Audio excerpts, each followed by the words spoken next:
What's going on, guys? This is Brian, Simpleman's Comics, and as you know, it's Thursday, so it must be the CBSI Bolo show. Got a great show for you. We even got special guest for us this week. But before we get to him, let's go and introduce the co-host who's here every week with me, and that's Jack DeMeo, aka Mr. Bolo. Go ahead and take it away, Jack. What's going on, CBSI Nation, Simpleman's Comics YouTube channel? As he said, I'm Jack DeMeo, a.k.a. Mr. Bolo. Another week, another new comic book day. And we're real excited today for our special guest, Nick from Slabbed Heroes. So, Brian, I think I might have stepped on your toes there. That's all right, man. So, yeah, we have a special guest here. We got Nick from Slabbed Heroes. I'm going to bring him on the screen. And as you know, Slabbed Heroes is our sponsor. But not only is he our sponsor, he's our guest host tonight.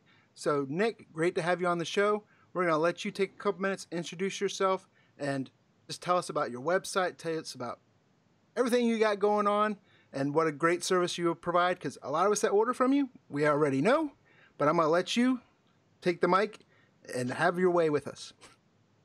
I said that wrong. I'm not going to do that with the mic, but anyways, I'm Nick. I know there's probably a couple people here that follow me on Instagram at Slabbed Heroes, but I'm the man behind the curtain. And if you haven't been to the website yet, I know Brian has been plugging it for the past couple of weeks, but we basically specialize in a certified CGC dealer. So what I like to offer are services of providing new release comic books in certified CGC 9.8 guaranteed. So if you know the book's going to be hot, I usually try to list things out a little bit ahead of before the market takes off. So, or I run specials like recently I ran Immortal Hulk 16 special, and it was basically this big combo pack for anybody who wanted to try to speculate a little bit on it. But do some of that, and I'm also currently next week going to C2E2, so I'm going to start doing more convention service facilitations, like getting commissions or signatures, and whatever people need to be done at conventions. So right now, currently, I started this business about 2-3 years ago, officially the beginning of 2018. So haven't been doing it a long time, but I've kind of figured out that that people want to start collecting a different way. They want their slab books, and it doesn't matter if it's a key issue or not. They want the entire run because they're a fan of that title or a specific character. So I tend to specialize for those, but I also try to go back. As Brian said last week, I try to help out people who want to speculate a little bit. I can try to find some deals. If I can pass the savings on, I try to do it. I want to try to help you guys build your collections and pass them on to your kids or bury them with you, whatever you want to do with them. I've heard all kinds of ways people want to do with their collections. But so next week I'm going to go to C2E2, hopefully get a lot of signatures and commissions. It's going to be an exciting time. Also, right now I'm technically working 2 jobs. I work for Chase Bank, but actually tomorrow, this is the big announcement if you saw me post something. Tomorrow I'm actually going to quit my job and start doing this full time because I know there's been a lot of demand as far as people asking for pressing services or cleaning services or even just submitting a book or two to CGC for them. Currently I'm not able to do that just because time allotment. So hopefully when I get back from C2E2 and get caught up that I can start doing those types of services. Because if you see my pressing results, I like to try to post them as part of my content on Instagram. And if you see what I can do with the press, it's how I end up pretty confident getting new release books to grade out. Despite, we've all seen those print runs from Spider-Man 800 to some of those DC foil covers that came out. There's ways to press them and to make grades. So that's a lot of what I do. And I'm going to try to just keep expanding and keep offering more things. Right. So I'm going to take this moment and we're going to go from Nick. We're going to bring all of us in here on the screen real quick. Bow. So this is kind of new. Those people coming into the chat, this is the first time we've done. I got to be really careful how I phrase this, but 3 people in the on the live stream together at once in different locations. So it's kind of we'll just leave it at that. But, dude, before we really get into this, I think you being able to quit your job and then do this full time speaks volumes of the work that you're putting into your website. I know I've ordered. You're probably being able to quit some of that because I think about a quarter of my paycheck has been going to your site. But I appreciate it. But yeah, it's great service. I don't have to worry about buying bubble wrap because any book you send that's any slab that comes bubble wrapped is enough to pack up my house. So I definitely appreciate the protection you put into it. And looking forward to getting more books. I'm always like, what do I have? And I'm like, oh yeah, that's still coming. That's still coming. So it's good stuff. And those coming in the chat, if you guys tech issues, how are we sounding, how are we looking? The fan on my computer here is humming because of the resources being used. So we're trying to make this as best as possible. But one thing that we mentioned on my Instagram, a bunch of Facebook, Nick has sponsored a giveaway before. He's going to sponsor a giveaway tonight. We're going to get into it a little bit later. But the book that he's offering up is the Moon Knight 200 1 in 50 variant, correct? Yeah, the Nolan cover. Right. So we got that up on the screen here with the Slabbed Heroes logo because I was going to be like, hey, this is our sponsor and he's here. But Jack was just so excited. He's like, let's introduce this guy. So yeah. So we got that out of the way. We are really excited. We've been trying to get Nick on the show for a while now. So it's glad to have you on here, buddy. And glad to see that the stream seems to be working good. We don't have to go to the Google Hangouts. We can still keep the graphics on the screen, which makes the show better. People can see what we're talking about. So I think that's a great addition. Yeah, I mentioned it last week. I think one of the great things about Nick, and the reason why he's been able to find success, is the addition of speculation into his kind of sales model. He's been real timely with releases. I just grabbed my first Slabbed Heroes book with a Naomi #1. You're starting to see a book dry up, and that's when Nick jumps on it and he's making an offer, and they don't last long. And you're kind of learning that too, where some of these hot books jump up and they're getting grabbed up off the site quickly.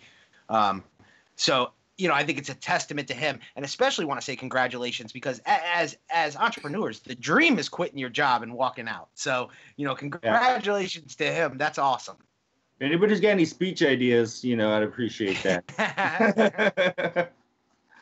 F you, you're cool. Yeah. But so, also for those that aren't aware, or those that we do have this as an audio version now, as a podcast. It's available on iTunes, Google Play, and Stitcher. And for those that are listening this on audio, welcome, and definitely appreciate you guys downloading this, whether it's using it for your commute or whatever. And after the live stream, the video is always available on replay on the Simpleman's Comics YouTube channel. So get that out there. But the real reason we're here each and every week is Jack DeMayo's CBSIBOLO list, correct? So I throw that up on the screen here. For those that are first time here, we basically go through the Bolo list. We got first appearances, reader buzz, variant buzz, and then Jack's long-term play. Special edition tonight. Nick, if you have comments, want to chime in anywhere, by all means, just start talking and we'll shut up. But people are coming into the chat. We got Bolo 179. Just a little podcast, Cookie and Marco, Soda Pop. We got some. It looks like there's some new people in the chat tonight, so this is great. If you guys are in the chat, do us a favor, make sure you click that thumbs up button for us. And if you can, also share this link out to your friends. Let's get as many people in the chat as possible. The conversation's been great the past few weeks in here, so we love that. And if you haven't done so already, you're new here, consider subscribing, because I always love getting subscribers, right? But Comic Chief is in here. Giselle Perez, Dan Piercy, never heard of that guy. Andy Tomberlin, the MVP. So Dan Piercy writes the reading pile for comicbookinvest.com, and Andy Tomberlin writes the Indie Spotlight article. Christopher Uno, Michael Acree, and then, of course, one of my favorite people who I just did the Tuber Tuesday video for this week, Comic Cats. Definitely check out their YouTube channel.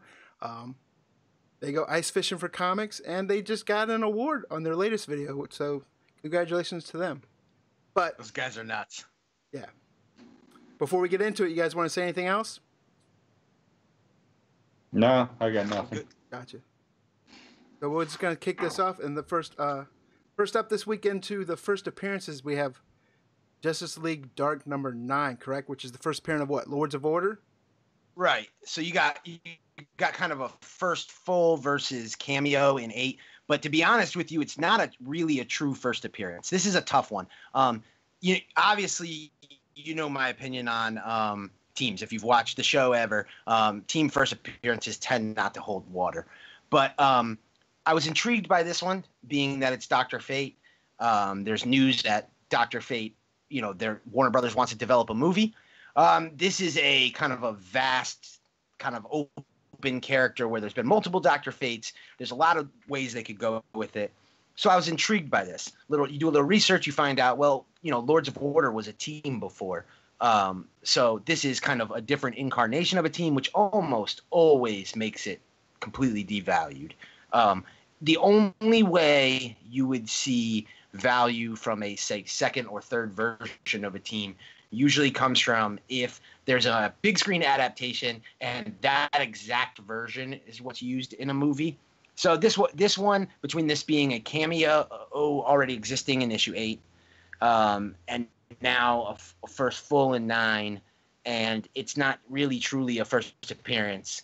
I don't know that secondary market-wise it will hold a lot of water. I think it's good for the excitement surrounding Dr. Fate. If you're invested in any Dr. Fate comics, you just want to see Dr. Fate continuing to get importance in the DC universe. So I will say one thing, which solicits and everything was showing, stating that it was a Kelly Jones cover B, but the actual picture on here is actually a Clayton Crane cover. I haven't made it to the LCS. I don't know if you guys saw was it this cover that actually came out? Was it actually a Clayton Crane cover? Because I saw the last Kelly Jones that I saw in the actual solicits looking was actually cover 8. But it's plain as day on the bottom that's a Crane signature on the bottom of that cover. And it looks like Clayton Crane's work, right? Yeah, and I know some people were speculating just on that book just for Clayton Crane being the artist. Right. Yeah, because I saw a lot, like 3 different sites I looked at said Kelly Jones. And then, of course, I had it on the graphic in my weekly picks as Kelly Jones, and they're like, that's not Kelly Jones, a-hole. And I was like, you're right. But, yeah, you make one mistake, they're going to point it out. Oh, yeah. But, so rolling right on through this, the next first appearance we had was the Manipulator in Spider-Man Deadpool 47. I haven't... Right. When this book first came out, I read like the first 10 issues straight and loved it, right? And then I heard rumor of something that they were talking about canceling it at like issue 17, but they never did, but I never picked the book back up again. But what do you know about the Manipulator? Is it a woman? It's got to be a woman, right? I'm kidding. Let the hate mail begin. Yeah, no comment on that one, Brian. I'm kidding. But actually, I don't know much about the character. I know that the run ends at issue 50. So we've seen kind of a few first appearances pop up in this series of late. So I don't know what the longevity of these characters will be. There's been a lot of reader buzz on this series. I know a lot of people have kind of had the same sentiment that you had where they've popped in and out of this series. But it's kind of a well-liked, fun series. It's something I'm looking forward to maybe when it finishes issue 50, going back and reading the whole thing if they do some sort of hardcover or omnibus. But, time will tell what these kind of first appearances, whether they will pan out. It's not, jumping on every first appearance when it comes out that week isn't gonna be a winning formula. So I'd love to hear if anybody in the chat, if they read this issue, if they thought that this was a character with any sort of viability. But it wasn't on my radar this week. Right. Yeah. Same here. But I agree. I've seen some people talking about it. And like we always say, just because it's a first appearance and we put it on the list doesn't mean run out and buy up a bunch of copies. Right. Right. I mean, full disclosure, like the way I personally speculate, I would rather miss a book the week it comes out and have to buy it for, say, double cover, because I believe it's going to be a big book, than to buy every cover price first appearance, hoping that it will become a big book. And then you'll be wrong so often. You'll have so much money tied up in books you can't move. Right. Yeah, you can definitely get burned on that. And one thing that I actually like to do is it's real easy to do is just kind of watch the eBay sales sold books, and you can see how fast something's selling, if it's speeding up, if it's slowing down, and that way you know when not to jump on something. So that's just something to keep in mind, especially when dealing with first appearances. And you've done a great job of that, like I was saying, being real timely. Yeah.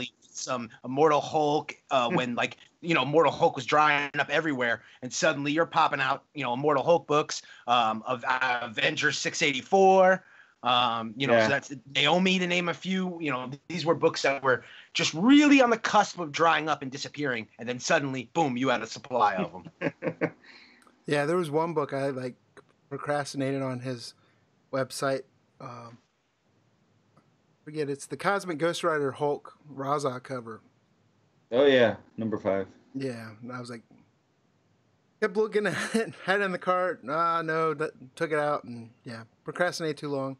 But the last for the first appearances, well, I won't say last, because there's one I guess we didn't have on this list that Mel V had pointed out. If we want to talk about that in a minute, but definitely, we can definitely talk about it, and we can definitely talk about kind of its validity as an first appearance too. Right.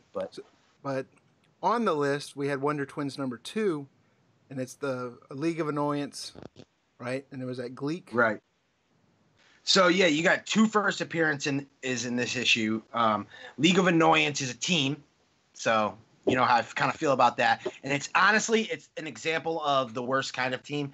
It's a bunch of C-list characters thrown together, creating kind of like a Legion of Doom. Again, it's what we talked about. It's when you take characters, it's kind of a popular writer's trope where you take characters that nobody's using, you throw them together in a team, you kind of create an importance around them. But there hasn't been any evidence of this working. When we look at teams, there's so many teams that don't sell. We still haven't seen like even major teams like the Dark Avengers, the Young Avengers really pop off in the secondary market. Even though it has a lot to do with print run, even X-Force's first appearance isn't, a major book. So the team appearance, I don't see too much on. Gleek, we've got what's like a monkey pet of some sort. The only thing I'll say about that is DC, there were rumors of plans of an animated Super Pets feature. And if that came to fruition, I know at one point there was a lot of speculation going on about DC pet characters and the belief that they could be popular with children.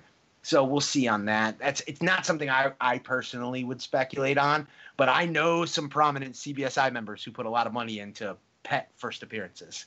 Yeah, and like freaking dinosaurs and crap. Sorry, I'm just jabbing at my buddy Mel. But of course I'm not.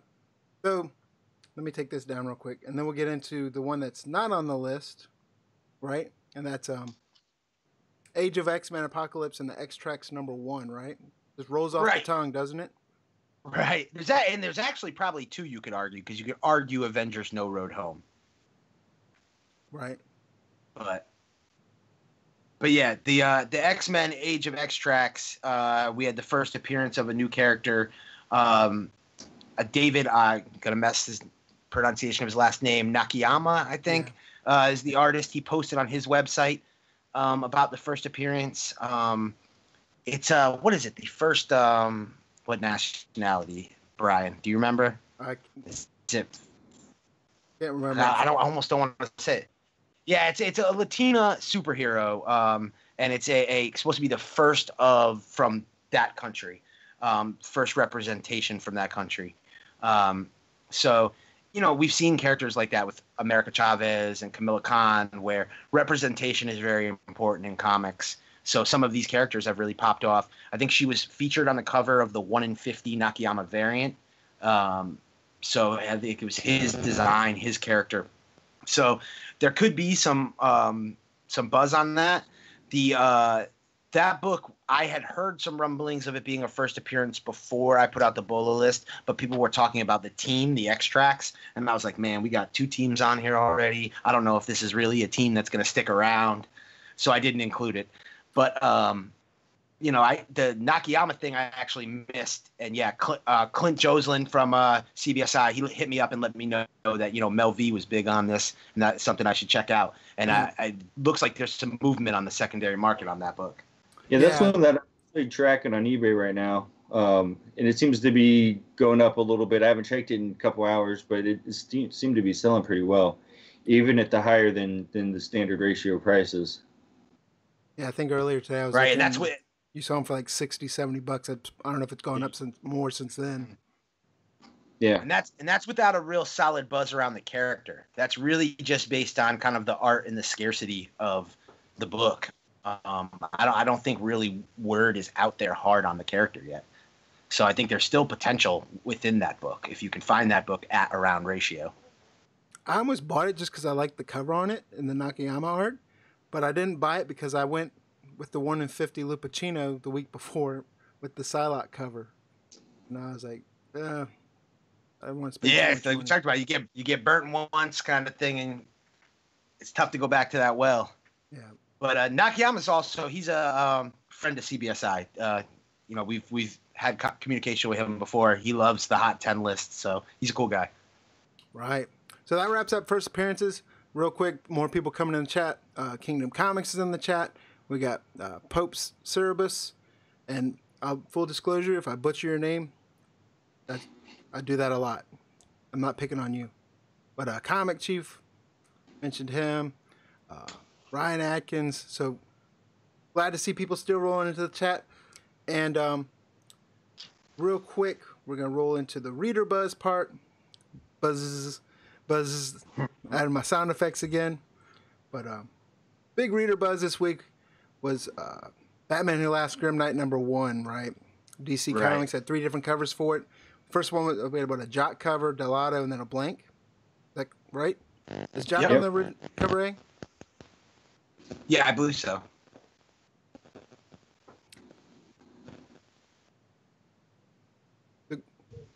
What's the buzz on this book, or did we lose you? So, okay. No, we're here. Okay. So yeah, this was one of like the most talked about kind of pre-order books.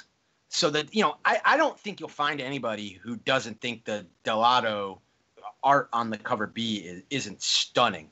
But I think what kind of affects the overall of this book is this is not a book people didn't see coming. Right. But well, that's why I was also. Go ahead. Well, I'm gonna let you finish, but I know Nick probably has something to add to this because I know Nick had this on his site super early. Yeah. Mm-hmm. Yeah. So yeah, I just Kanye'd you. I'm gonna let you finish. I'm gonna let you finish. But yeah, so so the character first appeared in Batman Who Laughs #1. Obviously a high print run book. I had Batman Who Laughs #1 listed on as a back issue Bolo on the comicbookinvest.com Bolo list article, which features exclusive comicbookinvest.com back issue Bolos. So as the popularity of Grim Knight increases, that Batman Who Laughs #1, the viability in that book continues to grow. There was kind of mixed buzz on the reading of this book, but it's definitely probably the one or two most important books that came out this week. I think there'll be a lot of people putting together sets. And even though there's a high print run on some of these books, I think you'll see them dry up over time for sure. Yeah, that Delato, actually, I've sold quite a bit of this, probably more than any other book that came out this week. So it's definitely one that people want to be able to display, obviously because the art's stunning. And it's on that DC cover B where you don't have that mess of trade dress everywhere blocking the art. So I really like the way they do those cover Bs and the artists that they choose for them. And this one, they just nailed it. Right, and I don't even like the Jock cover, but like I said, if you took the Jock cover and made it like a cover B as well, I think you'd get more fanfare because of the trade dress and everything kind of distracts from it. But yeah, Yeah. Right. You've never seen a jock cover get overshadowed like this before. Yeah, it's usually the pick of the bunch. And Right. and Comic Cats are saying in the chat that it was an awesome book. So, Well, I'm glad to hear that. I said I talked to a few people who read it yesterday, and there was kind of nobody would kind of go out that hard and say, "Yeah, I loved it." Everyone was kind of, "Oh, we'll wait and see," or some people didn't like it. So it's definitely a book that'll be interesting to see. You want to see how invested in this character DC is. My initial gut with the Grim Knight is kind of go, but Batman Who Laughs is serious money. So anything kind of related to that, I think he has to get some credence. right. And they're asking, and someone put in the chat, you sold jock covers too, right, Nick, on your site? Yeah, but not nearly as many. Like the Delatas probably sold 7-8 to 1 on the jocks. Like it wasn't even close. Right. So going into the next one, we have Max 100-page giant, right?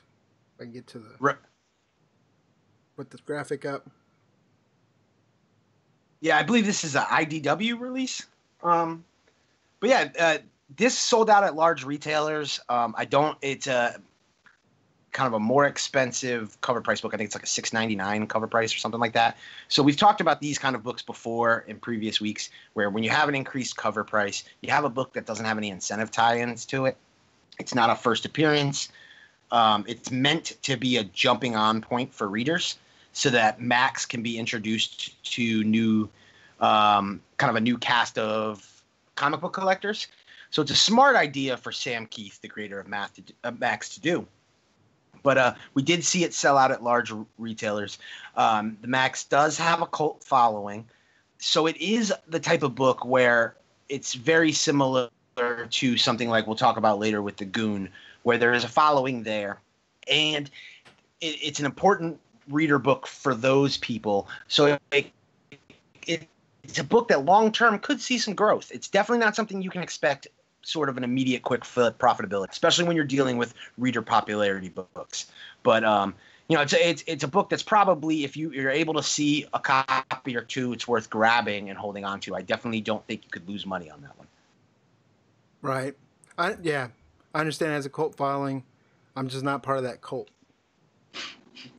I mean, but to people that like it, yeah, more power to you. I know the Batman Max crossover was doing really well, but my rule is always buy what you like, so I never really dipped into that series at all. But moving into the next on the Reader Buzz, we had, this was a Dark Horse book, right? And Calamity Kate. Correct. And I kind of put it on the Wednesday One article that to me it reminded me of a female supernatural, but without a brother or sister to hunt with her. Right. So it's a Dark Horse release. Kind of a female-driven superhero fighting monsters type story. Cover B by Tana Ford sold out at large retailers, Midtown, etc. And that kind of got some people's attention. But we haven't seen any secondary market sales over cover price on the book. That may have just been speculators' gut reaction grabbing the variant. But it's an interesting story, and again, we talk about this on a weekly basis. We're in the age of adaptation. We're in the age of optioning, and female-driven stories are having their kind of time in the spotlight. So, it's not a bad investment if you see them at cover price, or especially if you can get them below cover price. Right, and I've seen some. Most are selling around cover. I've seen some that are listed as up as high as like $20. So if they get it, more power to them, but right. We're starting to see that more and more on a weekly basis, where a book comes out and people are kind of anticipating price and they're setting their price based on what their, returns of like similar books are, but they're not necessarily getting those returns on those books. So that's why you have to look at those sold listings when you're trying to evaluate the viability of an investment in a book. Right. So the next on the Reader Buzz, Dan Piercy actually went to the anniversary party for this, right? I wish I had the picture of him in the belt, but we're talking about Goon #1, some Eric Powell goodness. Yeah. and a lot of people are excited for, was it the 20th anniversary, right? Right, 20th anniversary of the character. So you're talking about Volume 4, number 1 here. Yeah. It's under Eric Powell's own publishing company, Albatross. Funny Books, I think it's called. But yeah, so it's another one. I don't expect a whole lot of short-term games, but you're talking about cult following. You're talking about a jumping on point for readers. So, just like with the Max book where, the Max book was reprinted stories, but you don't know where, if a reader doesn't know where to start with Max, they can easily grab this book, get the important stories, and move on. Here with the Goon, now you can start with a new story, and you can kind of get a good jumping in point for new readers in the new market. And to keep a character viable, that's what you have to do. And Eric Powell is somebody who has been very in tune with what's going on in the secondary market. We really saw that with the Grumble variants and the secret variants that he was able to produce. So Namwolf. So I give him a lot of credit. I look at a character like Goon a few years ago I wasn't so sure about, that I really think the sky's the limit with the popularity of that book. And for the Volume 4, number 1, and going back to the first appearance, dating back to I think like 20 years ago. So real quick, Nick, did you get any? Was there any hype for you? Were you getting any requests? Because I know Goon, Max is a following, but I know Goon is one also. Yeah, no, I didn't have. It's kind of funny. Is I do get a lot of information from people making requests ahead of book releases, and I didn't get anything from the Max book or the Goon, which I figured maybe the Goon, but with me, you always say buy what you know. Like I've been with independents, I need to get Schooled by Andy, but I'm not that great at picking good independents to run with. Right. Yeah. It's definitely a bigger finger risk on the pulse there. Yeah. And a book like Goon is a slow burn book. So it's why maybe that probably wouldn't be one I would imagine would be a great Slabbed Heroes book, because, you're operating off that kind of early initial, a lot of times that buzz, like what we talked about with the Delato Batman Who Laughs, or the Grim Knight. That cover came out, people instantly wanted to jump and grab that book. Something like the Goon, it's probably going to take until it sells out everywhere. You can't find it. Readers are trying to put runs together, and then you're kind of going back and realizing, issue 1's $10. So yeah, I'm not surprised to hear that. So I love Eric Powell and I love Albatross Funny Books. It's just usually when he's attached as writer and artist, there often seems to be sometimes delays, like Hillbilly. Yeah, I love Hillbilly, but it made me quit buying it. Yeah, because I was like, man, I liked it, but then it was just like delay. Yeah. It was like Doomsday Clock. But yeah, Dan Piercy in the chat said he's going to do a review of the Goon and the Party for the reading pile on comicbookinvest.com. So that'll be something to check out if you were at all interested in the Goon. So one thing you might be interested in, Nick, that people might want to buy from you is that 20th anniversary party variant, right? Was it the party variant they called it? But there's a 20th anniversary exclusive variant that they had at that anniversary party that Dan Piercy went to, and they were selling them on his site. And I don't know if people are going to start hitting up looking for 9/8 slabs of that or not, but yeah, that's the book people are hunting for this title I've seen.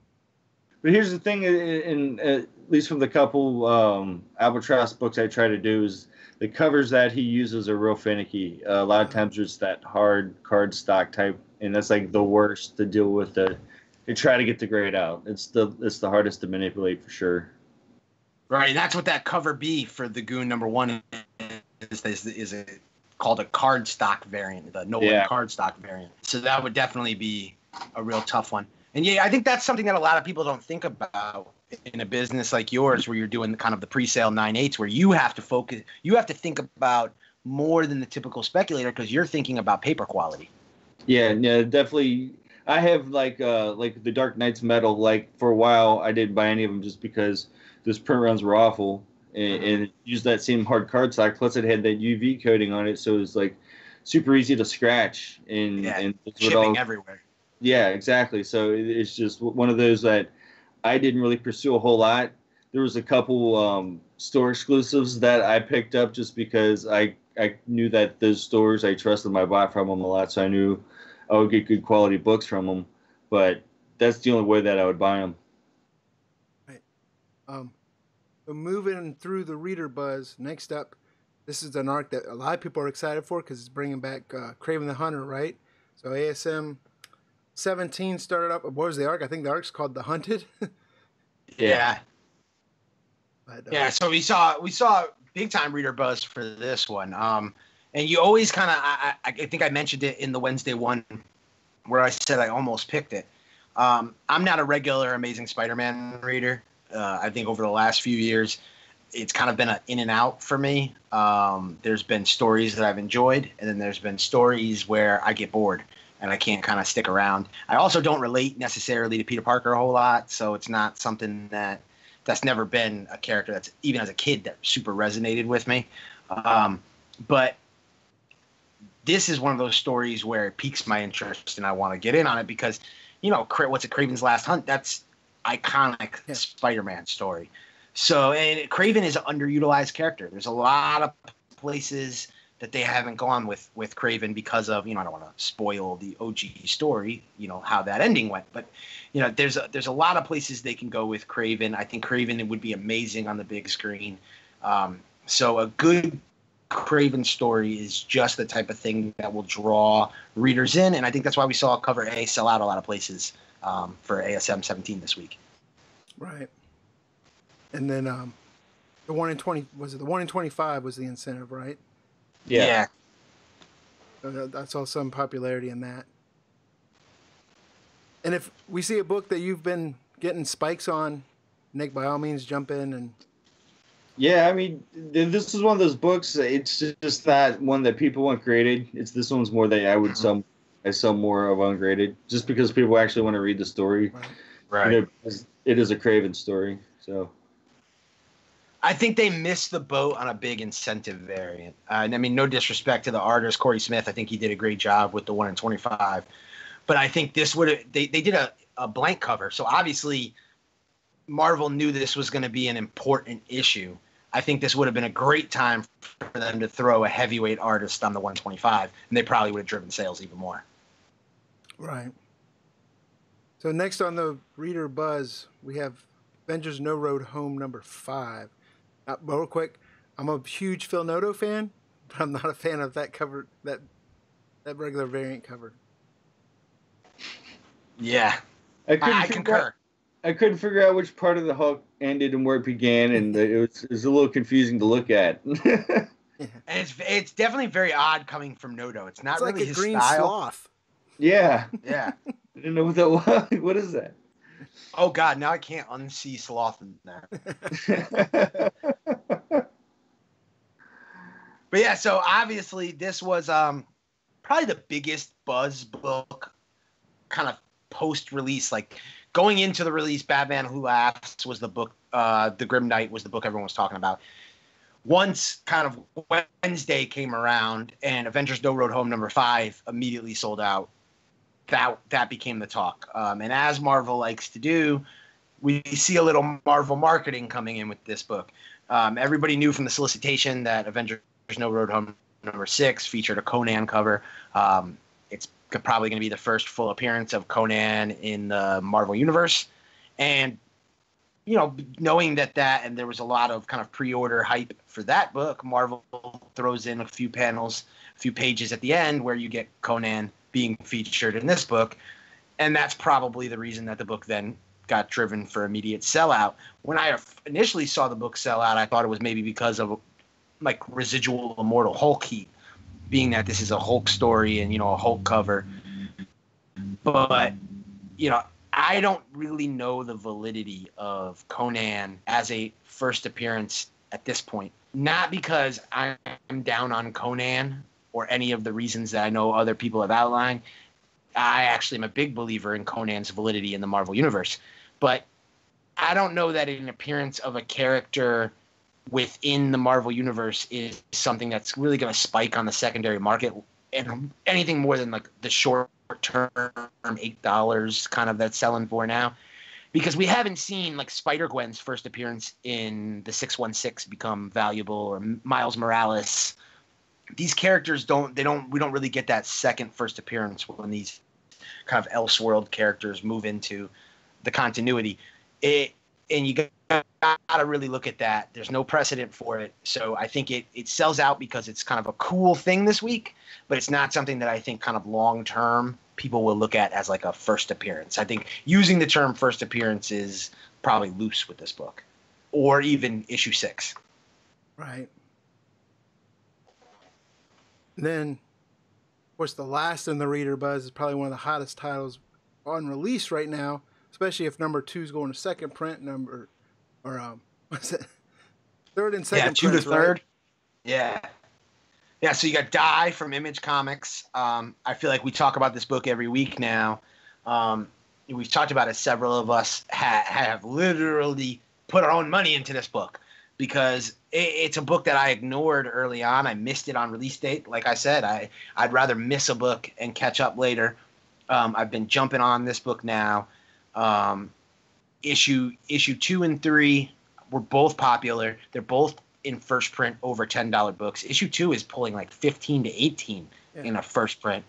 And you know, I think that you're going to see more CBSI content on this book in the future, and I don't want to give too much away. The one thing I will say is something to really keep in mind when we're talking about indies getting adapted. First appearances show up in more than just issue number 1. And first appearances of key characters. And a lot of times I think we forget that. And with indie books, we tend to go all in on issue 1. But I'll just use, for an example, the book that I've often talked about as my favorite indie book, Southern Bastards. In Southern Bastards, really the true main character, the big villain, who's really the main person in the story, is issue 2. Yeah. So everybody puts money into issue 1, and issue 2 is still a cover price book. And that was done intentional. And you know, so if that ever pops off as a movie or TV show like it's supposed to, then that issue 2 is a great investment opportunity. And I think you're going to see that in Die because there's, you know, a multitude of characters. This is a vast world, and that's something to keep your eye on. So don't sleep on these later prints. Don't sleep on these later issues. And this is where the value of reading comics comes in because it really can affect your ability as a speculator and make you a better speculator. Right. Yeah, this is also the title that I've been selling a lot of lately as well, especially with Stephanie Hans being at C2E2, and she's one of the major creators on this book that I'm gonna get a bunch signed. But those have been going like super fast, and there was also a cover A, and I don't know why, because you can get a cover A still for probably like $15-$20, but the first 9.8 of the cover A sold for $250 on eBay. So, well, I think that was a little high because Image usually has pretty good print runs. So cover A's or 9.8 candidates are usually pretty easy to get from Image books. So there'll be plenty of them out there. So I wouldn't say go blow a bunch of money on 9.8s right now, unless they're signed or one of the limited. There's a couple retailer exclusives for issue 1 with lower print run. So there's I haven't really seen any besides that Virgin cover really pop out as being dominant price wise.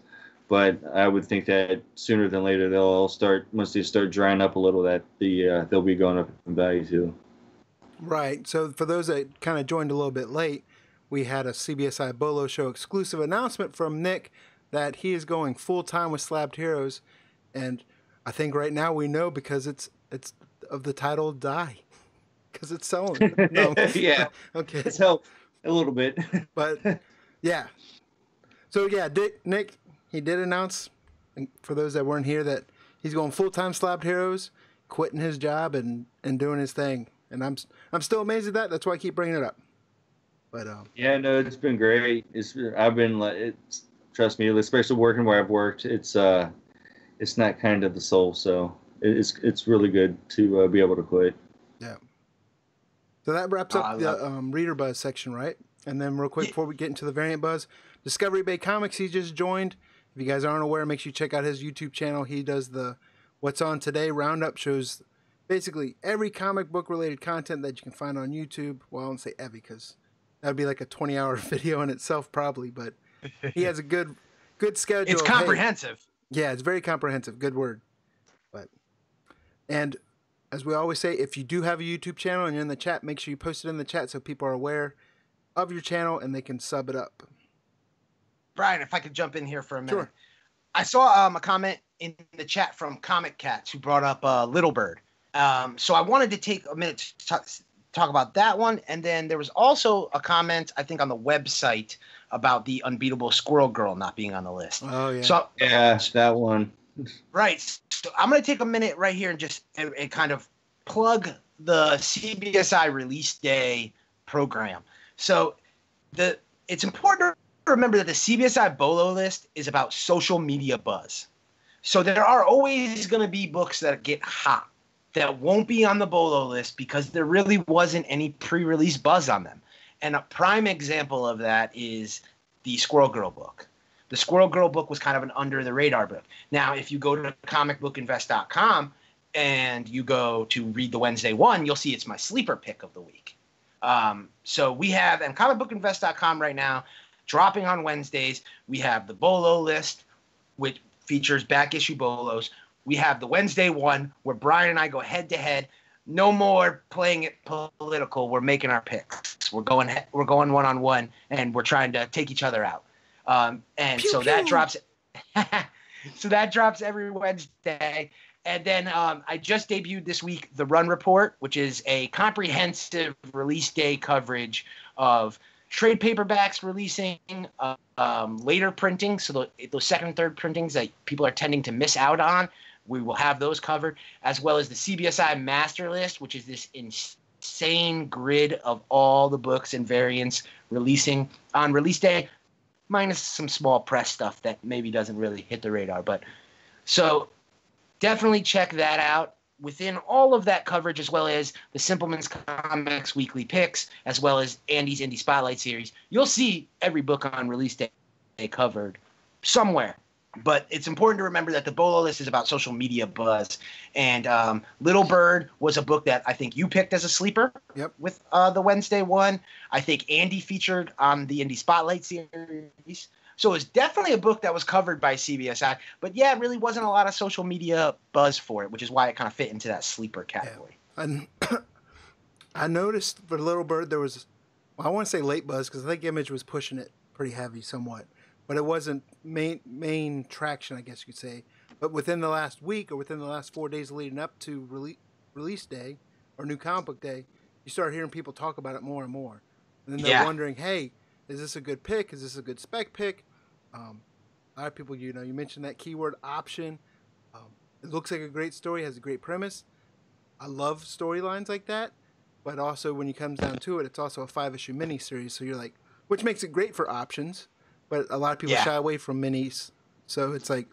But I think we have to change that. I think we have to change our thinking with that because I've directly heard from people who are involved in the option process that miniseries in a way are more attractive to studios. Right. And some miniseries turn into ongoings. Lumberjanes. Right. And we're seeing more the Mignola style where just because you saw a miniseries doesn't mean you won't see that second volume pop up.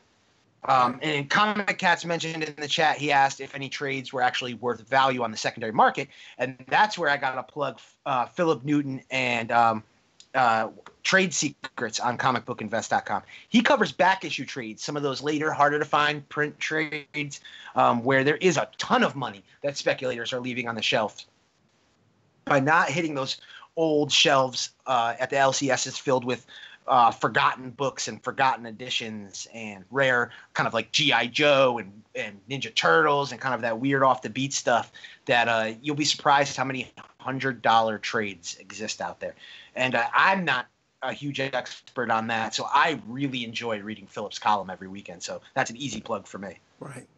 Yeah. So the short answer to their question is, yeah, there is money in trades, right? Yeah. Yeah.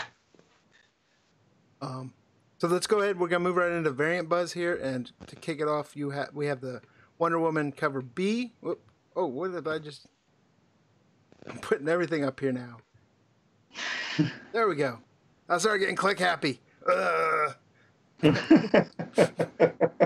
Wonder Woman cover B. And when I first looked at, when you're scrolling through it, I'm used to seeing you're looking for Friesen, right? But I know lately a lot of the Wonder Woman cover Bs she's been taking a break from, getting tattoos with her hubby. At least on Instagram, that's what I've seen. But tell us about this cover B. I immediately liked this one. I agree with you. I'm a big Jenny Friesen fan on Wonder Woman, but I think Wonder Woman, more than any of the lines that have kind of changed up their artists, has done a really good job bringing in artists who have knocked out home runs. So I like this one. I like the black cover. I kind of like the lasso look, but it didn't really pop immediately. I didn't see a ton of people jumping on it immediately. I know when it got solicited, there was interest. I didn't see a lot of immediate interest, so I'd be interested to hear. I'd love to see Nick chime in on this one. And then it sold out late. So I don't know kind of where this one kind of sat. Yeah, I mean, this one's still pretty cool for me. I didn't order super heavy on this one because you never know. Because I just wasn't sure with the artist and really if there's any kind of following for that artist. So, but I did like the cover, so I did order some. But really, there hasn't been a whole lot of movement on this one, at least from what I've been seeing. Right. Now, right. So go ahead. Now you have a Diamond account, right, Nick, or no? Yeah. So, do you get to see? Is there a lot of times where you don't see the cover art until after FOC, or do they show it like how quick? Yeah. Well, I mean, sometimes like every week, it's supposed to be finalized by I think like Friday at the end of the day. So, but a lot of times is it won't be released till after the release date. Most recently, the Immortal Hulk 16, the 125 variant. That one wasn't. They didn't have the cover art until I think it was exactly the day after. And after that point, you can't order anymore. Orders closed at that point. So, a lot of times with that, there's a lot of potential there to speculate. And if I see an artist name but the cover art hasn't been released, I might order extra heavy on that one, just because I feel like other retailers won't order as many because they don't see the art. So if it ends up being a really good cover, then the benefit, the gamble pays off pretty well. Let me ask you this: roughly off the top of your head, how many Harley Quinn, was it 58 Derek Chu variants did you sell on your site? Well, I mean, I ran those ones as I had the $30 book promotion that it was before the cutoff, so I could just keep ordering more and more and more, so it wasn't really a big deal to me. So I sold a bunch of those. I want to say I sold close to 40 of those. Yeah. I know, but I got one. Yeah, I mean, a lot of people got them, and then even afterwards, that book still maintains some pretty good momentum. So yeah. So I haven't checked on it a bit in the secondary market. I still have a couple copies left. So I'm interested to see, but yeah, that was one that was some time. Yeah, I think there's no lying that there's probably scarcity's not a factor when it comes to that. But at the time, it was a different kind of cover, and it just popped. And a lot of people, like me, I bought it just for the cover because it was different and kind of cool. And there's been Derek Chu covers, but that one just was. I bought it for personal collection only, just because I like the art on it. Yeah, and 59 did just as well, and his back row cover did too. So right. People seem to be on Derek Chu right now. Yeah, and people probably think it's the next Art Germ, but. Well, and I think it's important too to note that I think a lot of us kind of older comic fans, I say older, but people that grew up with the 80s, 90s, and before art style, the new kind of digital stuff doesn't always resonate, but the younger crowd loves that stuff. So, I've learned to kind of, sit back and kind of pay attention to that trend. And, those covers didn't really always resonate with me when I would first see them, but the young crowd loves it, and they don't really care that it's digital versus somebody putting pen to paper. So I definitely think Derek Chu somebody to keep an eye on long term. Right. So next on the variant buzz, we have the incentives for Magnificent Miss Marvel #1, and we talked about this on Tales from the Flip Side this past Monday. It's like this character's fairly new, and it seems like they've rebooted it like each year. So many times. Yeah. You know. But There's no continuity with either with writers and artists. It seems like they keep bringing different people in. Yeah. I don't know, and I'm not a reader of Miss Marvel, so I don't know if like, is it they haven't found the voice of the character yet, or what's the type of situation? It comes off as a cash grab. It comes off as we know this character's popular with speculators, so if we reboot number ones, people will continue to buy up copies to get these ratio incentives. I could see him selling it in the boardroom, like Benicio del Toro from just going, magnificent. That's what we'll call it, magnificent. The collector. Right. It seems like that's all you have to do is you switch from magnificent, astonishing, uncanny. You just you're right. Pass them around. You flip the pronoun. Yeah. It's not just Marvel now; it's Marvel now. Right. Marvel all new and everything else. So. But, the heat on Miss Marvel, though, is legitimate because we're in a time where Captain Marvel's a big hit movie. And I know there was a lot of debate on how that was going to go. I think the debate with that is over. I know, Brian, you saw the movie, and you were pleasantly surprised. I saw the movie through more nefarious means, and I enjoyed the movie. And so, I definitely think that there's a lot of heat on the character, and there's a lot of talk of Miss Marvel showing up in the second Captain Marvel. And I think that if you look at the way that Captain Marvel, the first movie, went out of its way to introduce us to all of these different characters that Captain Marvel has interacted with, I think that it's definitely a pretty solid lock that we're going to see Miss Marvel sometime soon. So there's a lot of heat on the character. Here you get two variants. You got Babs Target, the 125. I am not even going to try to pronounce the name. Nah, we're just not going to do it. Of the 1 in 50. I like the art on the 1 in 25 better. I said that in the Wednesday one. I picked both of these books because I just know the way speculators think. I think they roll with this Miss Marvel thing pretty hard. Also, this book is interesting because it wasn't available as like a store variant program book. So you don't have the large accounts ordering up thousands and thousands and thousands of copies. So the supply of this Miss Marvel number one will probably be less than some of the previous ones. So that was my logic with that. And we already see both books going over ratio.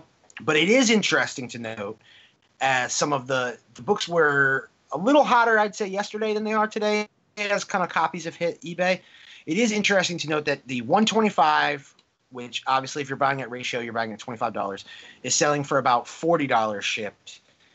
And the 1 in 50, which if you're buying at ratio, you're buying for $50, is selling for $55 to $60. So does seem to be a little bit more profitability in the short term with the Babs Tarr version, but it'll be interesting to see if these books hold over the next coming months because we've seen so many number ones from Miss Marvel.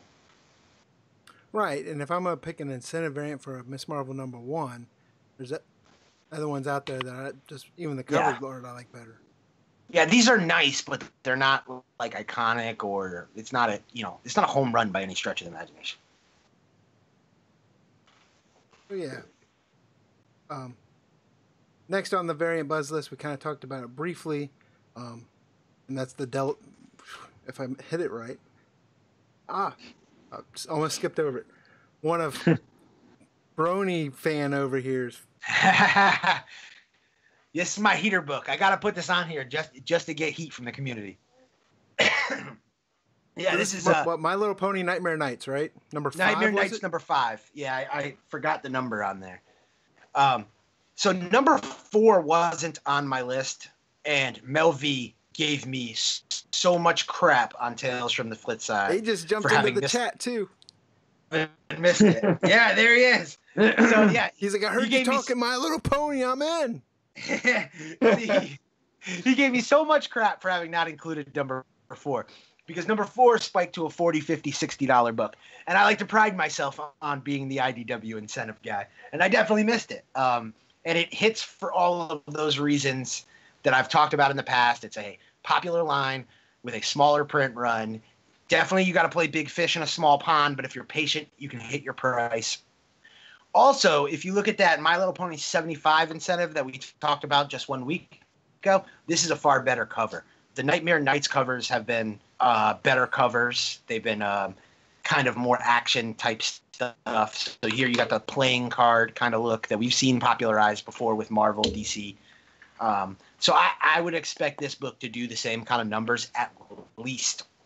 And any of these books, as they dry up, have potential. And I've heard it asked before, well, who's paying $100 for My Little Pony? Well, I don't know, but they are out there. So, you know. Is anyone paying you for My Little Pony books?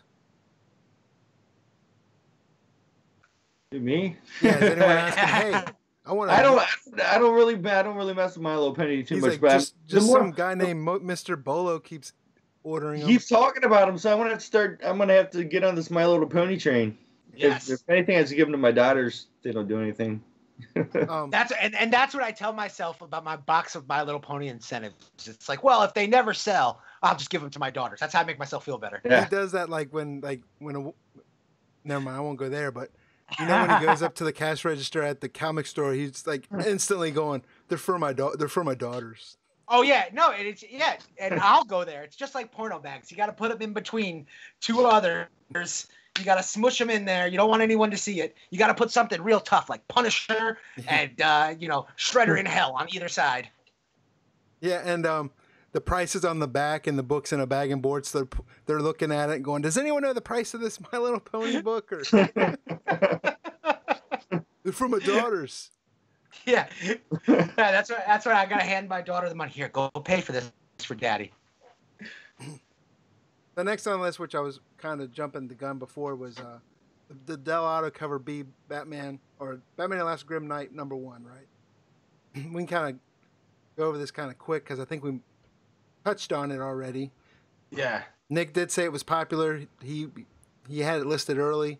Said it sold pretty well for him. Correct? Yeah. This has been my highest seller of the week by far. People jumped on it early, and it stayed pretty much a steady stream. And then even towards past couple days since it's been released, still going pretty solid. So this was one that it was funny. I had done all the pre-sales, and I went to check the analytics to see how many I sold. I didn't realize that I'd even sold that many, so I had to change my order again. I had to modify it before cutoff because it just didn't seem like I sold that many, but it was a lot. So I don't think it's got Batman with guns. You don't see that often. Yeah, and I don't think it's gonna get like super expensive, just because people knew about it and it's just gonna be a million of them. But it's definitely people will pay something to have it slabbed or display for sure. Well, and I also think we've talked about before live sales, selling at conventions and things like this. I think as time goes on, when this book is sold out at retail, and you're looking at buying it, even if you're buying it for $5 or $6 and then paying shipping, you're paying $10 in the end. So I think it'll be an easy $8 to $10 bill at conventions in long boxes for a long time to come. So I don't think people should sleep on it today just because you're not seeing the short-term gains. But I agree with you. I think you're limited by the large print run because everyone saw it coming. Right. So we'll move along. Next one on the variant buzz list. I saw this cover in, I'll just show it. The Jim Lee variant, right? For cover number 6. I heard people wanting it because of his Jim Lee cover, but I don't know. Were a lot of people buying it? Is it hot? I mean, to me, I'm just like, all right, yeah, it's Jim Lee. Yeah, I mean, I've had decent sales in it. This is one that's been more ungraded than graded, but they've been moving. Not crazy, not at a crazy pace, but they're still going. Do you think this might be? Well, I won't say under ordered. I'm trying to think of the right. Oh, I'd say under ordered. Well, I think that's a fair. I think it's under ordered based on the demand for the book, at least. Yeah, and I think this was one also that the cover art wasn't released until later too. Right. Mm-hmm. So you're talking about a series here, cover. You have Brian Michael Bendis and David Mack. It's part of the Wonder Comics imprint. It's not a series I'm familiar with at all, to be honest with you. I know they're coming back after a short break to do another series for Cover. It's not one I was familiar with. I said it in the Wednesday one. This is a pick for me just because of Jim Lee's on the cover, and I think that's where a lot of people have gone with it. Was a lot of Jim Lee fans in the market. So when you look at the secondary market, you're seeing people charging on eBay. There's a few listings for $3.99 plus shipping, so basically cover price plus shipping. And then you see people trying to get $20 for the book. So and we're talking raw. So that's a book where I think people are anticipating the spike, but it hasn't necessarily hit yet. But I do expect that book to dry up. I do expect it kind of to disappear and not be available everywhere. The question will be, will there still be a demand for the book, down the road? I think people were into it. I know I'm into it. I personally like it. Because 90s X-Men to me and the original Image Revolution is everything to me. So I love it. If they did a Liefeld cover the same way, I'd be all over it. But yeah, so I don't really know, but it's definitely going to be in lesser supply than some of the other popular DC cover Bs. And again, this is another thing that makes Nick from Slabbed Heroes so great. The fact that he's got like $55 9/8 on this book. Yeah. So this is a book you can't find a lot of places, and he's out here with a 9/8 offering. Yeah, and Pino Rainer brought up a good point in the chat. Who writes the Dollar Bin Diggy article on Comic Book Invest? He said this will make a great CGCSS book for Jim Lee as well. Yeah, for sure. Really would. That really would. And then Mel was like, how come we're not talking about Nakayama's extracts? I said, we did earlier. Check the replay, Mel, and you got a shout out. Yeah. We shouted you out, and trust us. But so next one was to me this is a great book. This is the Transformers #1. This is the Freddie Williams 1 in 50 variant, right? Did you get any heat on this one, Nick? You know what? I didn't pick this one up. Like I said, I'm not much of an independent, small press type of, unless there's a lot of demand. Now, I probably should have when I saw there's a retailer exclusive that was put out for this that sold out in like minutes. The Gallagher, was it the? Yeah. It was the one. Yeah, it was the one from the Comic Man, and their partner sets, and it sold out super fast. And so that should have cued me to probably order some of these, but I slept on it and didn't get any. Obviously, I'm a big homer for the IDW, especially the 80s cartoon properties. Transformers behind G.I. Joe is probably my second favorite. And I mentioned that, I haven't read a Transformers series, so I was looking forward to a good jumping on point for Transformers. The cool thing about this book is we can talk about the high ratio. High ratio Transformers books have tended to pay off. You don't see a lot outside that 110, 125. Another thing is, in the past, people have been burnt by high ratio IDW books because they've spread that ratio from like multiple issues. So if a retailer ordered 100 issues for issues 1 through 4, then they would get a 1 in 100 variant for issue 1. They didn't do that with this book. So this is a true 1 in 50. Having said that, as Nick mentioned, there are some stores that did store variants. So we do know that there are some stores out there that have a solid amount of copies. But even that being said, most store variant print runs for this book were like 500, or even if it was 1,000, so you're only talking about 10, 20 books. If you look at the secondary market sales on this book, it's basically selling for at ratio, which I know people would tend to be like, well, that's not good. But again, I pointed this out about these IDW books. They're long-term spec plays.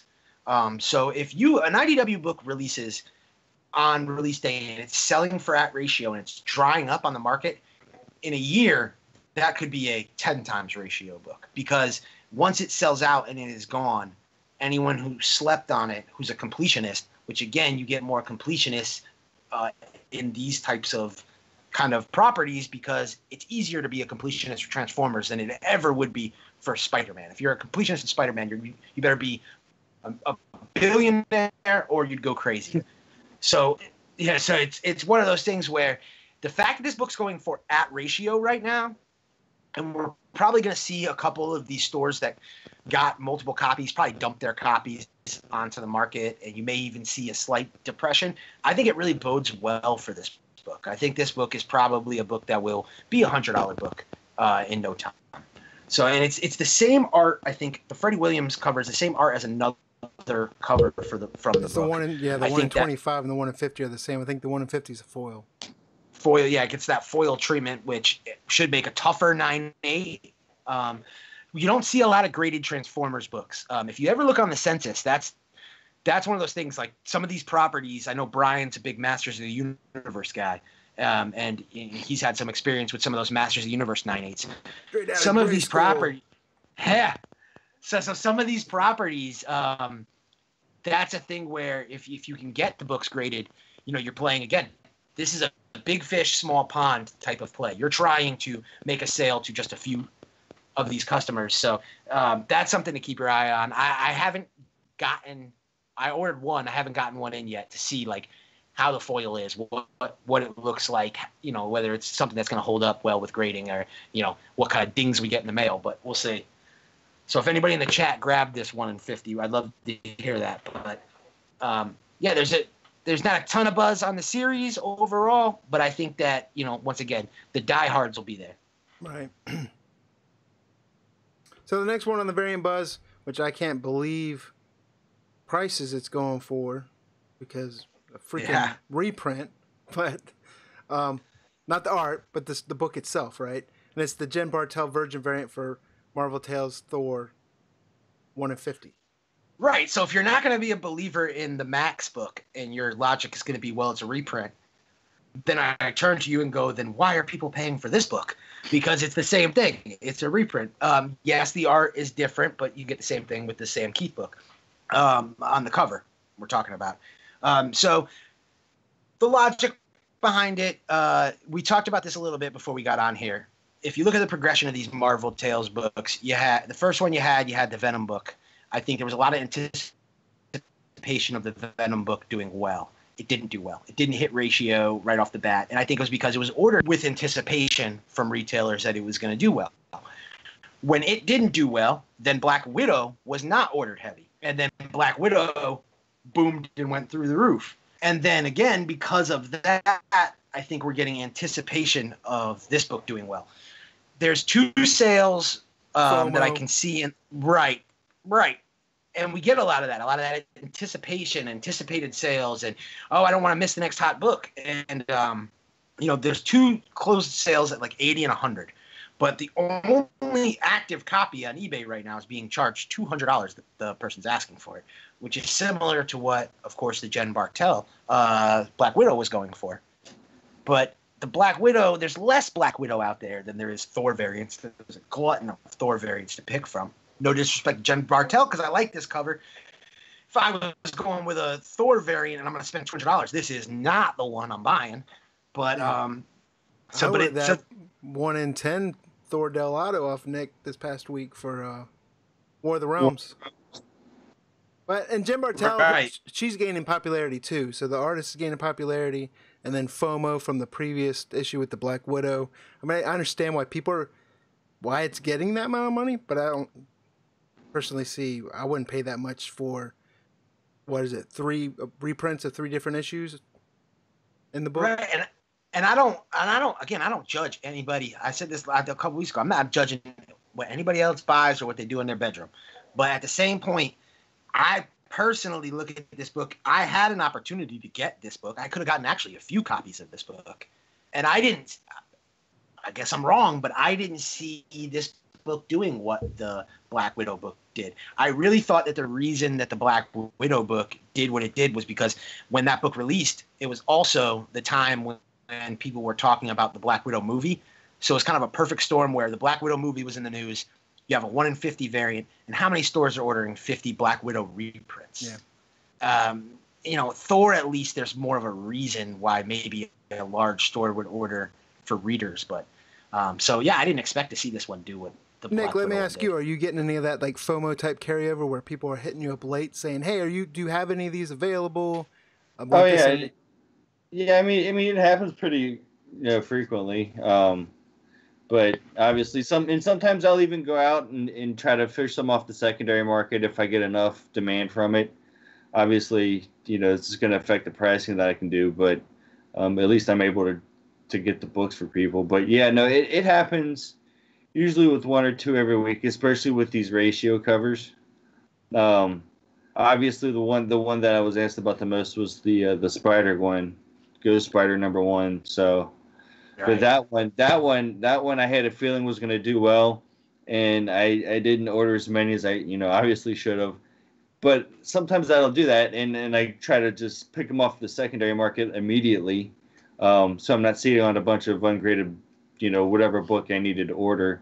But that one, it was just like they were just selling too fast to pick up anymore. Right. They hit 500 pretty quick. I was like, I'm not. Everybody's got their limits.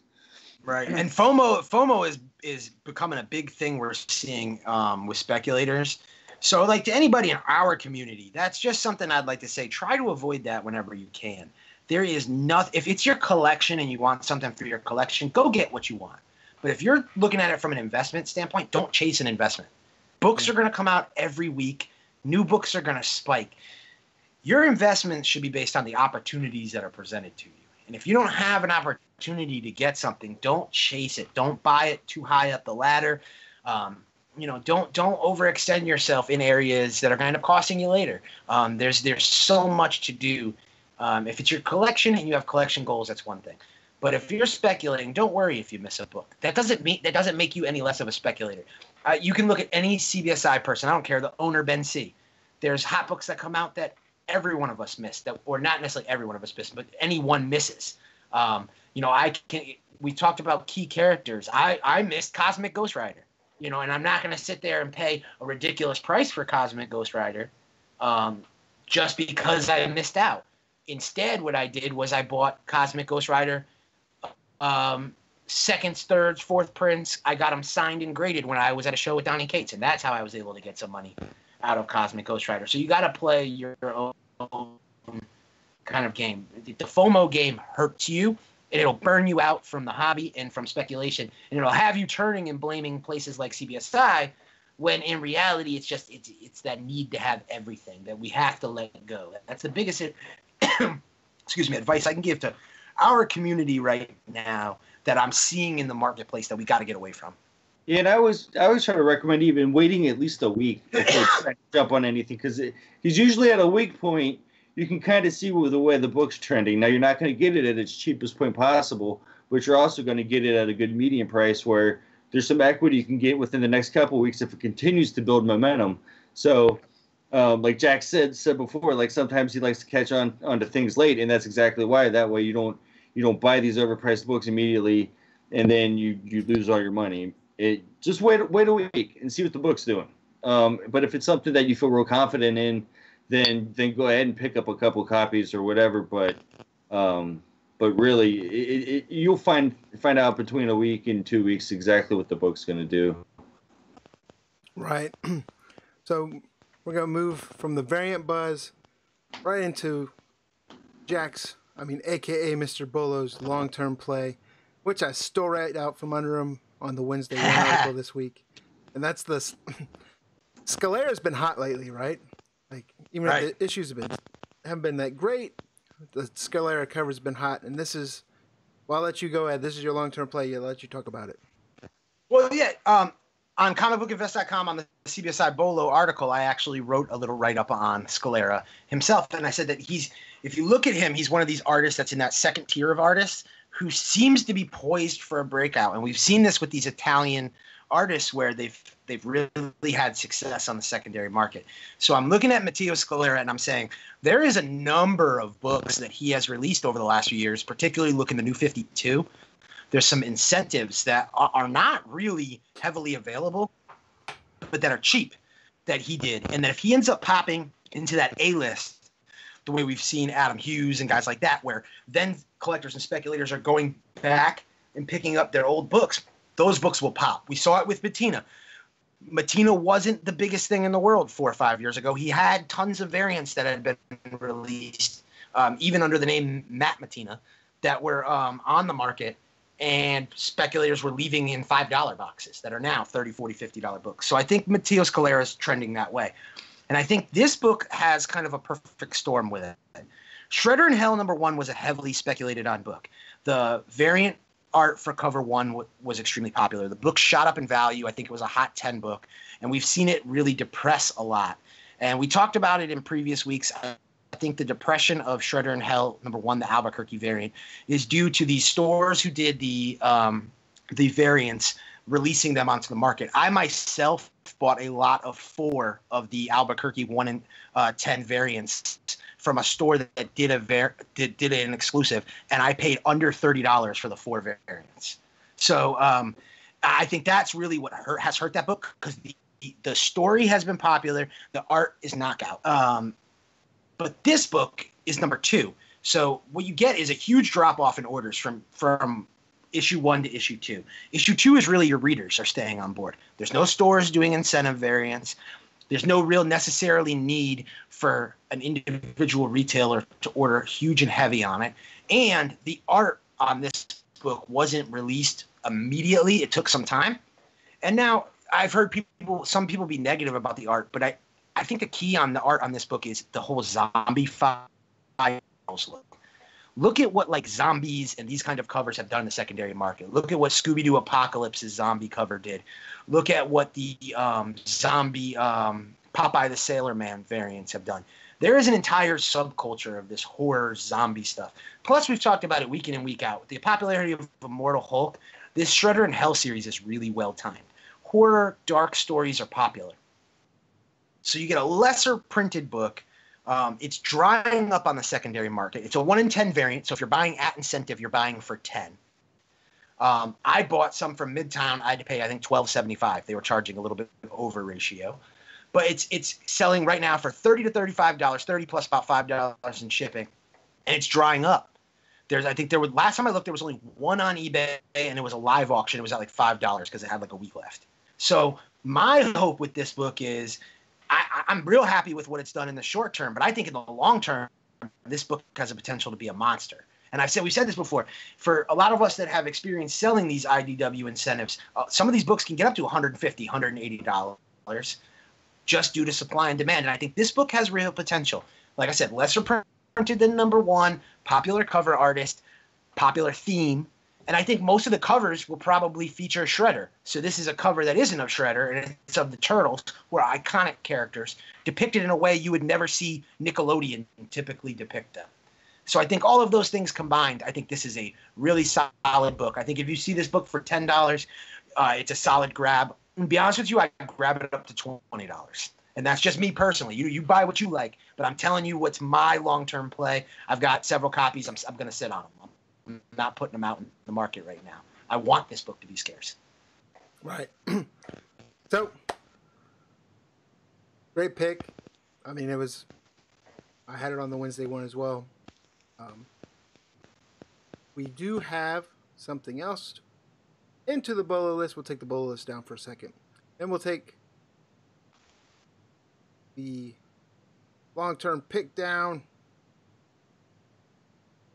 And we'll put Nick's logo back up there, and then probably what most people are still tuned in for, and that is the giveaway for tonight.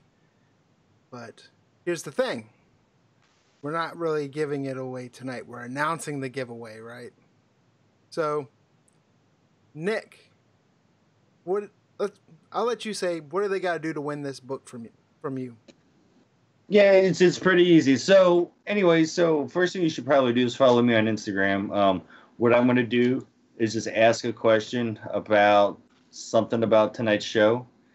First person to answer it gets the book. It's that easy. So definitely follow me on Instagram at Slabbed Heroes, and then make sure notifications are enabled so you can be the first one to guess.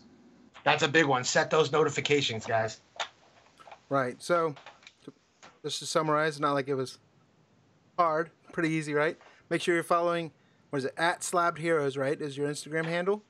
Yep, at and Slabbed Heroes. Just like right. And another reason you want to follow him on Instagram is he posts his flash sales on there. He does his unboxings. So if you think his website has great prices, definitely follow on Instagram, because he's got great sales going up on Instagram all the time.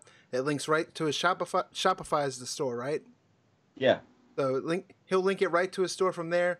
He'll post great sales, great prices on there that aren't on his site, and it links right over to it, and you can purchase it right from there. He'll do unboxings. You've even done like pressing videos and stuff on your Instagram, right? Yeah, I do tutorials of how to crack slabs and get books out. I've done some pressing tutorials, and I throw up random discount codes. Like one user can use it, first one to use it gets whatever percentage. So it's good to have those notifications enabled so you don't miss something like that. Yeah, and I want to bring to the other one's attentions. One thing I noticed that you do that I always miss out on, you'll take a book and hide it in your site somewhere in one of the categories, and it's a 9.8 for super cheap price. Yeah. There's just one there, and then he'll post it on Instagram like, congratulations on so-and-so for finding this. And I'm like, it's not me. But yeah, I'll Easter egg some things in the site every once in a while just so people have something to do when they're bored to click around. Yeah, so I'm in there, I'm like taking a poop, and I'm like, maybe he's got a surprise on his site. No, but it does the trick, because I'm like, well, I'll order this one instead. But And that's it. I'll tell you, following Nick, guys, is another tool for speculators. You can learn a lot from following retailers as well. And Nick isn't one of those retailers who's out here like Midtown pushing every book that comes out. He's really specialized. He's picking books that you guys want. So he's really got his kind of finger on the pulse of the demand of the community. So it really can be a tool for you, because the books that Nick is offering, and you can see right in the comments section, the demand, are books that you know are moving. If Nick puts a post up saying, you know, I've got 5 copies of Naomi number 198 and they sell out in 5 minutes, that's got to be a tip off to you that book is moving and that you need to make a move on that book. So that's just a big suggestion out there for speculators. I think when I'm following Nick, I get so much from him that I don't even think he realizes he's putting out there. That's good to know. I mean, I get a lot of my information from you guys too, because I, when people request something, obviously if I get a lot of requests for a particular book, then I understand how the market's going to take on that book. So a lot of times when you see me pushing some things like Immortal Hulk 16, how I did that speculator pack, and the people that bought those obviously made a pretty good decision. So I put up a speculator pack for $250, and it had a CGC 9.8 of every cover, the 1 in 25, the variant, and the cover A. And also you got 25 ungraded books, 15 of the cover A Ross, and then 10 of the variant. So all that for $250, but now we're seeing prices of the 1 in 25. That one is selling raw for $100. So obviously, if you got a graded 9.8, you got your money back right there. That's a between a $250, $300 book and that book alone. Plus, you got the other books you're getting too. So yeah, definitely. I mean, every week we, I know I do and Jack do. We definitely talk your site up. Not just because you help sponsor the show and host giveaways. It's just a great site, and I don't think anyone that's ordered from you can say anything bad about the site, the prices, or anything like that. So you're definitely a valuable resource in the community. And me, I'm lazy. I'll buy books saying I'm going to submit them, and I never do. So now it's just easier going, I know I can go right to Nick and pay this and get a guaranteed 9.8. So, and if you guys are in the chat and you haven't, make sure you check Nick out. Help him be successful. The guy's going to be unemployed tomorrow. Yeah, so we got to help him. We got to support him even more. We got to support him even more now because he's all in. He's all in for you. Yeah. So, recap, make sure you follow Slabbed Heroes on Instagram. He's going to post a question there about the show. First person to answer it will win it. And do we want to announce the winner? It's up to you, Nick. Do you want to announce the winner on your Instagram, or do we want to announce it on the show next week? And how do you want to handle the winner? Yeah, I mean, obviously, whoever guesses correctly on Instagram, I'll just DM you and just give me your address or whatever over there. But yeah, I mean, obviously, we're gonna know pretty quickly who guesses correctly on Instagram. So, but I don't know. You don't know when I'm gonna put the question up. That's the thing. Yep. Yeah. So it's all gonna be handled straight from his Instagram. Whoever answers first and then answers correctly, he'll DM you ask for your address, and then he'll get the bike out to you. one thing we can do a little update next week. Just yeah, to we'll do an update for anyone who didn't see. Another thing about your site, which I kind of stress to people, which I seen you even post, people buy books for grading. You have graded books on your site already, but then the majority of it is buy this book, I'll send it in, I'll get it graded for you, and then I'll send it back. Well, it says there right when you look at the description, everything, if you're going to fast track it, it's going to be, 4 to 5 weeks. If you're going to standard grading, it's going to be 8 to 10 weeks. But you always get the comments like, where's my book, bro? So yeah, I get that quite a bit. So just make sure to read descriptions too. I try to put as much information as I can there. That way to help you guys out as well. But read the descriptions and just give me the amount of time, that I say. If you want to follow up for some reason, if you have an address change or something like that, obviously let me know. And if there's any requests, obviously, let me know and I'll see what I can do. Even if it is like a back issue, like the Naomi's, like I got a lot of requests for that. And that's one of the reasons, besides the show here, that I was able to get some at a good price still while they were still around. Right. Also, let us know in the comments. Glad to have Nick on the show. If there's any questions you have for Nick, we could also even, instead of just a Bolo, we could do a one-off show, Jack, Nick, and we'll put Jack on the hot seat and firing squad and just hit him with questions, because I'm sure a lot of people have questions out there about your site, your pressing services, because you got pressing service coming up, right? You're going to be offering pressing. Yeah, that's one of the goals. One of the reasons why I quit my jobs. Like I've had so many requests for getting books pressed. So that's something I hope to do here pretty soon. Next week I got C2E2, and then I'm gonna start getting ready. I'm gonna go to MegaCon. So if you are wanting missed out on the C2E2 deals, I'm gonna be putting books up again. Covers that I have for the creators that are going to be at MegaCon is guaranteed 9.8 for signatures. So I'll have that collection up there, as well as facilitation services. So and as well as pressing. So but hopefully I'm able to work in the other pressing. I don't know if I'm going to have to wait till after MegaCon, but that's hopefully something I want to do here in the very near future. Well, I will definitely be a customer. Right, so you guys in the chat, and if you're watching on replay, go ahead and post in the chat or in the comments if you'd want to see more content with Nick, because we're going to have him more on for this Bolo list type stuff. Yeah. You want? Well, we've done some one-shot live streams. I definitely think you're onto something with that. I think that would work well. And I mean, by all means, that's if Nick wants to come on also, but definitely post if we can do follow-up content with Nick and questions and do an additional show outside the Bolo list with Nick. Because my fault. I think Nick. Personally, I think I did a bad job of trying to include you in the conversation as much as we could.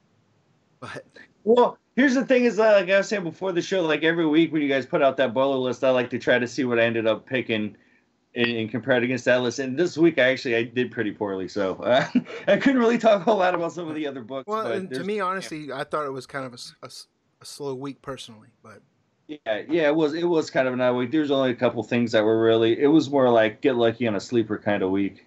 Yeah, and I think that's why sometimes people look at us like we're kind of pumping every book. It's not that. It's that sometimes on these slow weeks, we've got to we've still got to have a show. We still got to have an article. So you got to kind of speak to everybody. So this wasn't a big week, I think, for secondary market speculators and retailers. So it's more of a niche week where people from little different groups and some readers and stuff like that. So we'll definitely have you on we got to have you on definitely on some hot week where some book is booming out. Oh yeah, for sure.